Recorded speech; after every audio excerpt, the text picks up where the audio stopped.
The Warriors might be one of the most underrated films you've never seen. Seriously, I see it like they pay homage to it, but I rarely see it brought up in common online discourse. And I think it's about time we talk about it. For the uninitiated, it's a bottle movie that takes place over the course of one night in 1979 in New York City. A large-scale truce is enacted within the city with all the big gangs coming together. Cyrus, the president of the biggest gang in New York, declares that if all the gangs unite, they could basically run the city. But he's assassinated, and the Warriors are framed for it. And so we follow their fight to get back home through various gangs trying to take them out. This might be an oversimplified version of the film, but it's a start. There are a number of memorable characters in this film, from the leader Cleon, And in like 10 seconds, they give Cleon the elbows of death. the leader Swan.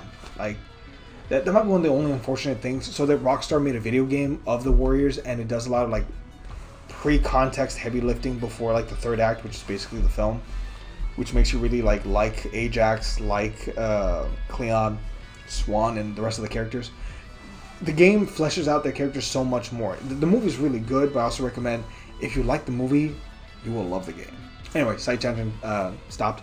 Swan is now the war chief and second in command as he leads us home. Ajax is arguably the heavy of the group. He's like the tank, the brawler, and a guy with a hot temper who only has a mind for one thing: women. And then there's Mercy, but we will get to her later.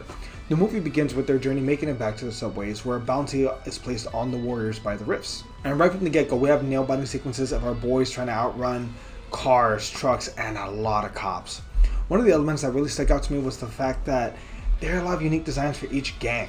Like, not just the Warriors with their red vests, but also like the hi-hats, the Rifts, the Furies. Like, they have their own unique designs. Even the Orphans, they have these, it feels very 80s, like this is how gangs dress, all the same, which, I mean, I think it works for the stylization at least. The hi-hats of the Furies would never exist in today's gang world, but I mean, that's the beauty of cinema. The conversation in the cemetery feels, don't judge me, it reminds me of when I was young. It reminds me of a lot of the stupid shit I used to pull as a kid, and it feels more true to form.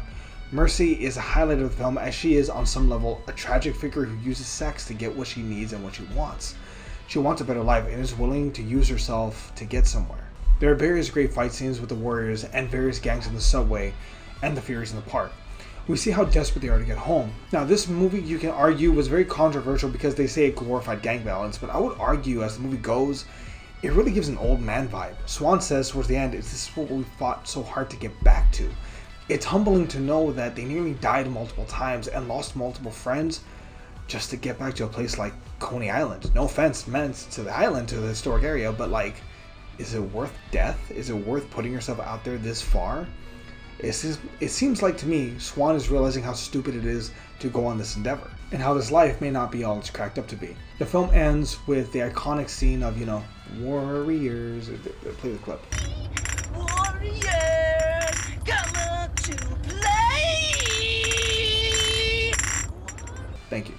Short skirmish with the Warriors and the Rogues until the Rifts show up. The jig is up and the Warriors are innocent and free to go, with a final view of Mercy and Swan on the beach for a moment. Damn, I really love this movie. It has so many complex characters. It's a hard reality and the things that we all face as people.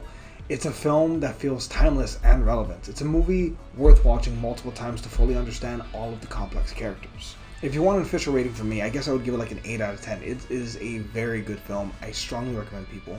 It's not one of those movies that, as the years go by, you see like the holes in it and how like it's not entertaining anymore. It's always good, and it's always going to be good. But that said, what do you think of the Warriors? Let me know down below. Did you play the PlayStation 2 game? Because I did, and it was awesome. Let me know. And what do you think? Supposedly there's been like remake talks for a very long time. At one point, believe it or not, Josh Peck was going to be in the remake and he was going to play Swan. I mean, he did play the main character in Red Dawn, and that went great, right? Just saying. That said, yeah, catch you all next time. See everybody.